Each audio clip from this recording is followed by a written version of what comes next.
Hello and welcome to the Outsider Art Podcast, Episode 14, Carlo Zinelli. Before we start this episode, I have to do a bit of housekeeping. Firstly, I have a correction from Episode 13 on Minnie Evans. I've been looking forward to the day that someone sent me a correction. It feels like a podcast or rite of passage type thing. Wendy pointed out that I had mistakenly referred to the author of the paper Aspects of Minnie Evans, Nathan Kernan, as Nathan Kerner throughout the episode and in the reading list. Wendy told me that she had not only worked with Nathan, but that he was Nina Howell Starr's grandson.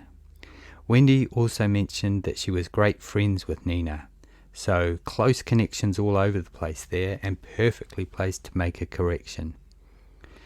I think I also know why I made the mistake in Nathan's surname, which was always sitting in front of me as Kernan and not Kerner.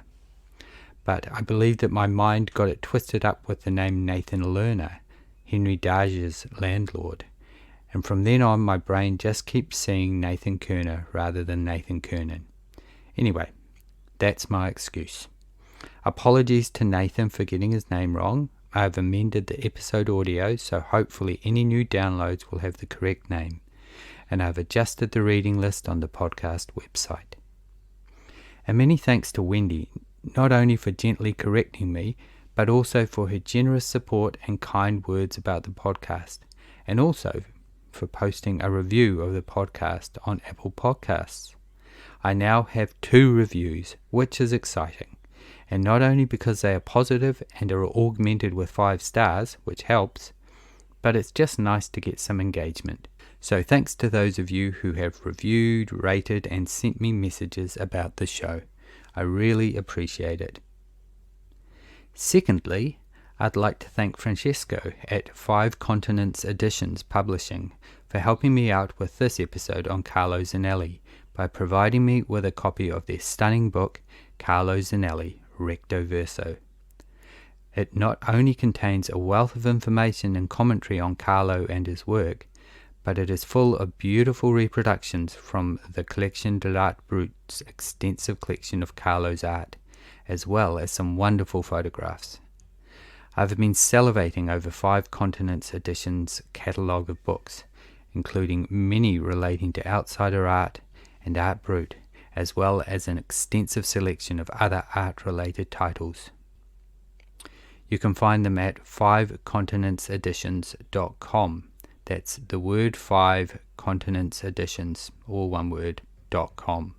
So please check them out and get a bit of what you fancy.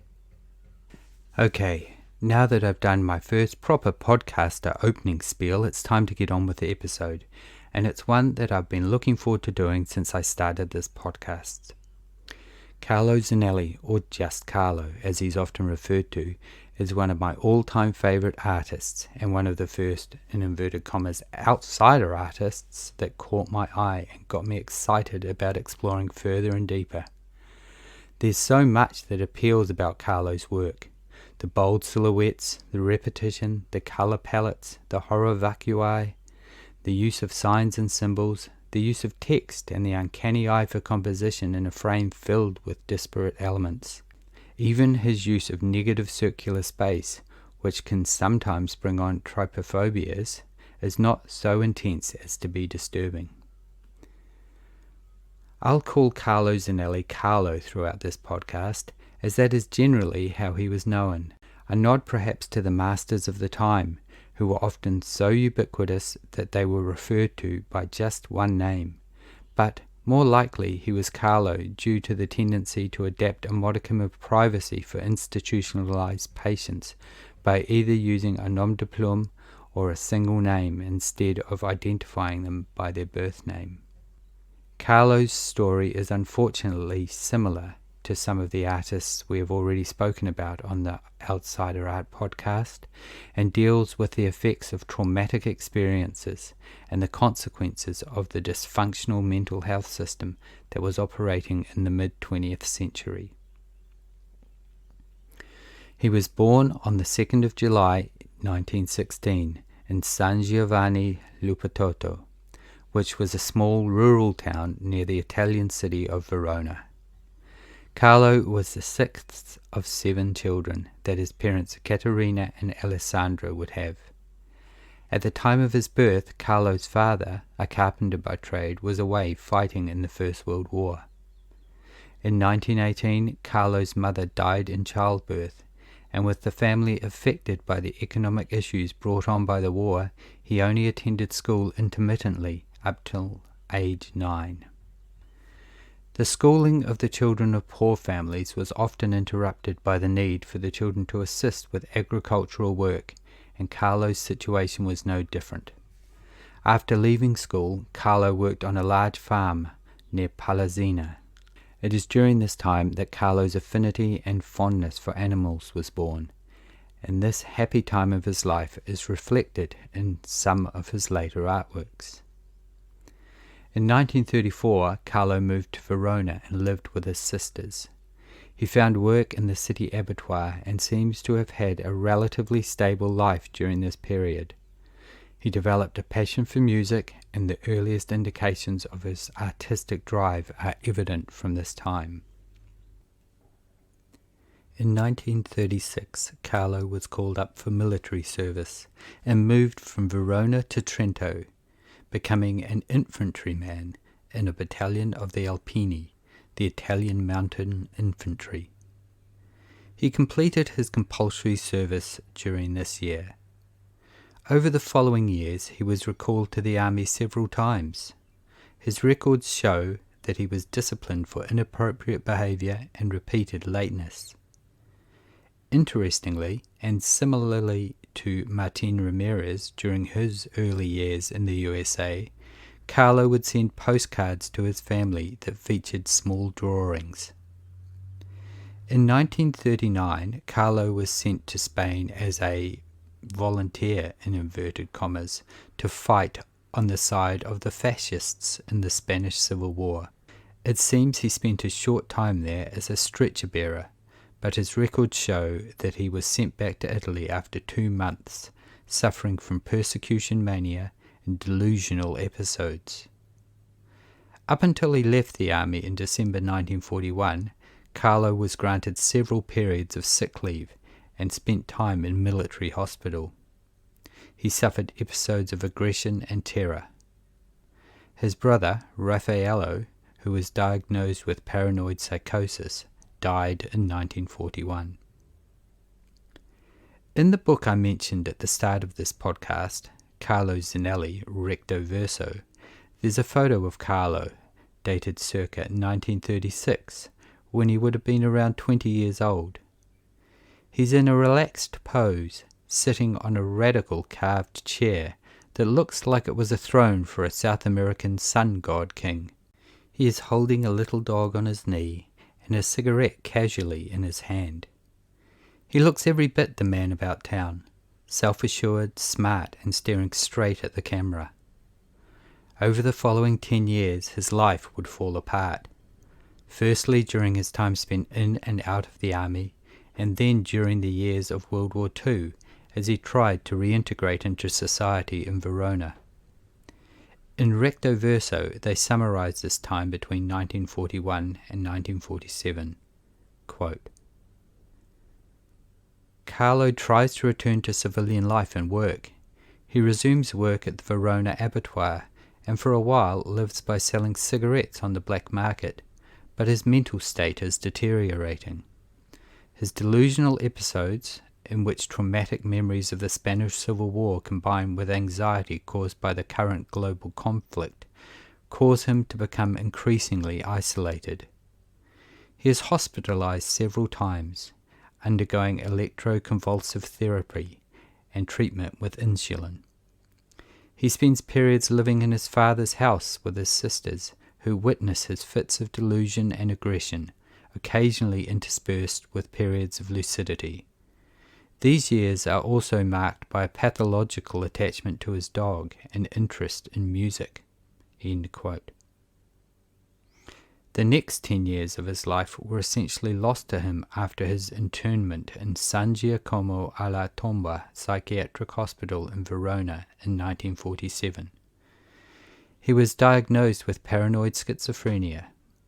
Eventually he would stop communicating intelligibly, talking to himself incoherently.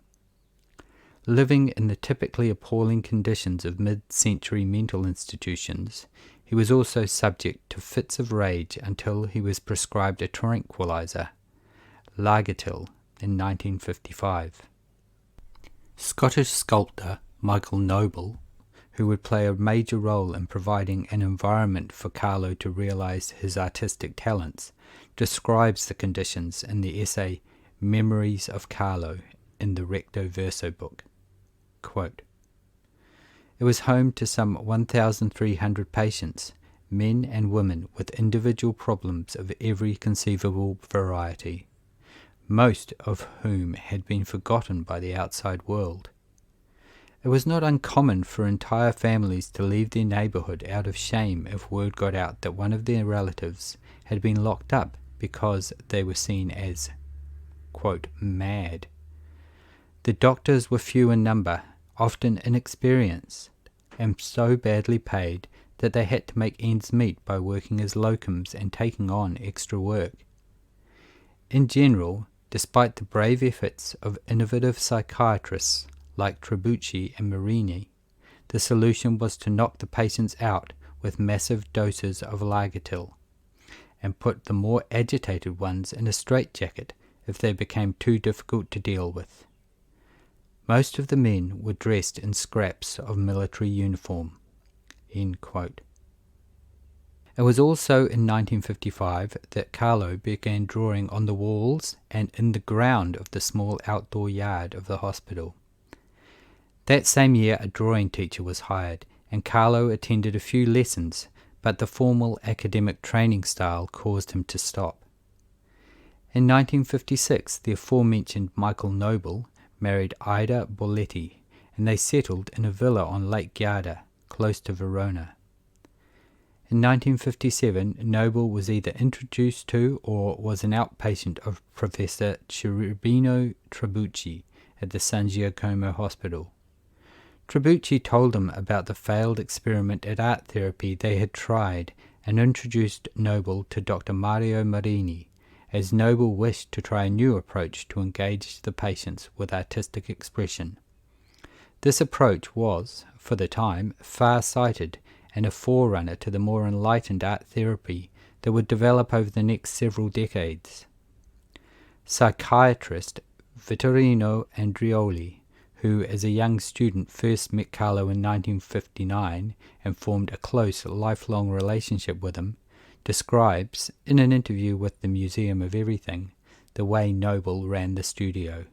Quote, "Michael did not teach, and staff were prohibited from giving patients information or support.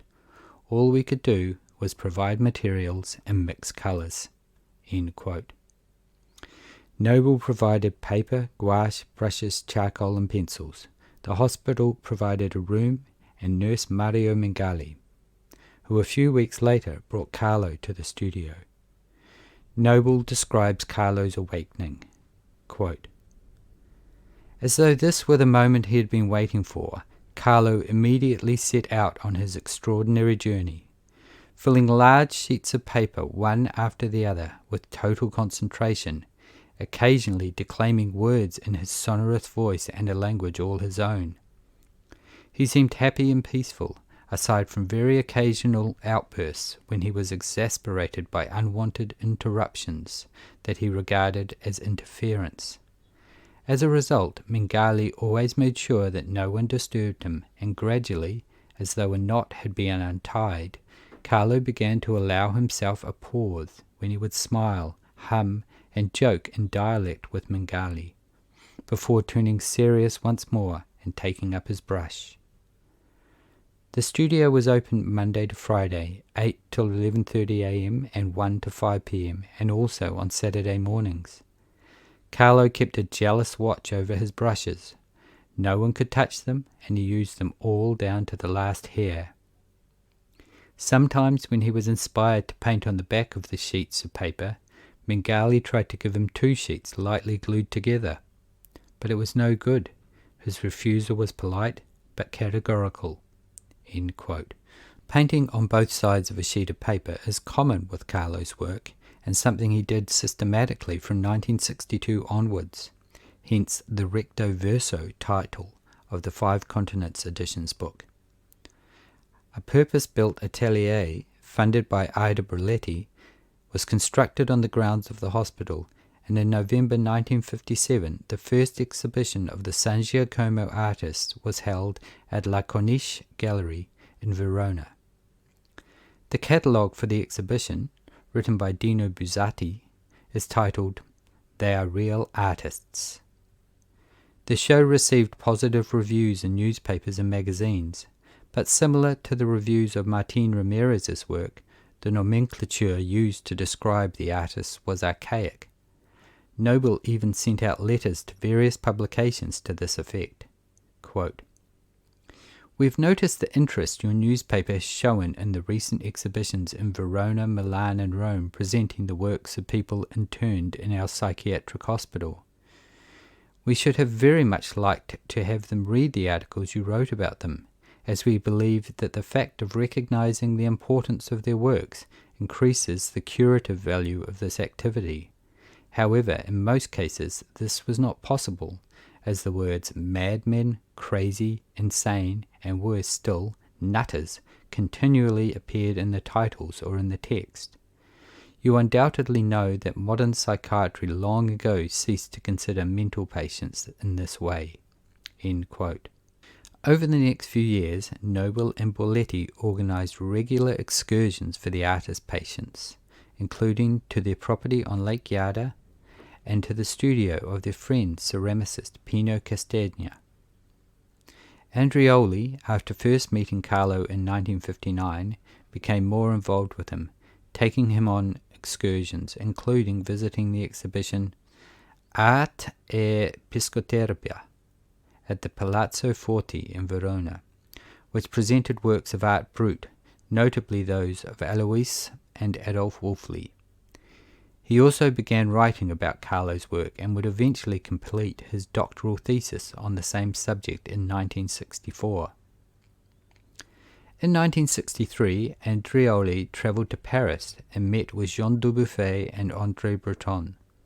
Dubuffet, who was already familiar with Carlo's works, appeared to have harboured a long-standing difficulty reconciling the genesis of Carlo's art through the hospital studio setup with his dogmatic interpretation of what was pure art brut.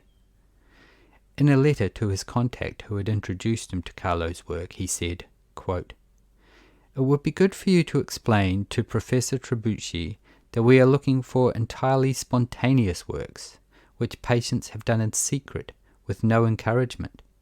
In the hospitals of every country these days, there are studios where they do what is called art therapy.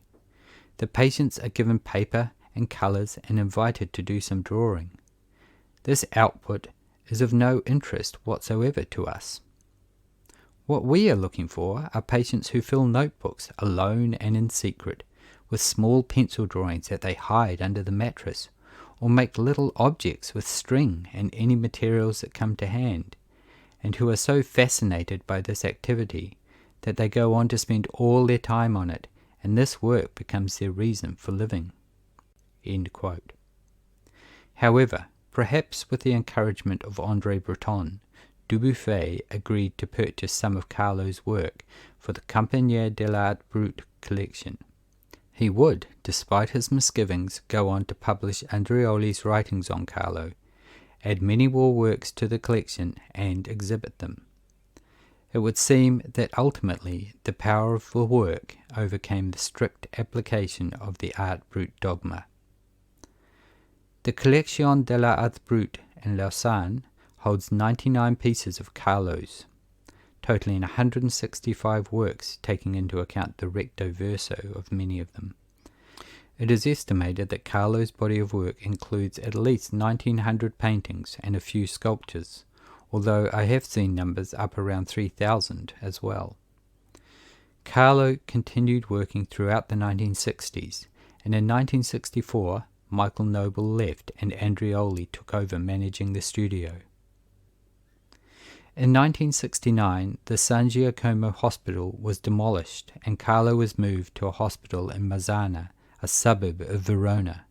It took a few months for an art studio to be set up, and Carlo, disturbed by these changes, would only sporadically attend the new studio.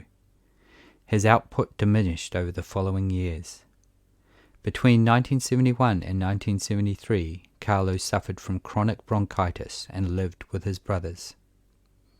He passed away January 27, 1974, from tuberculosis at the Schivio Sanatorium.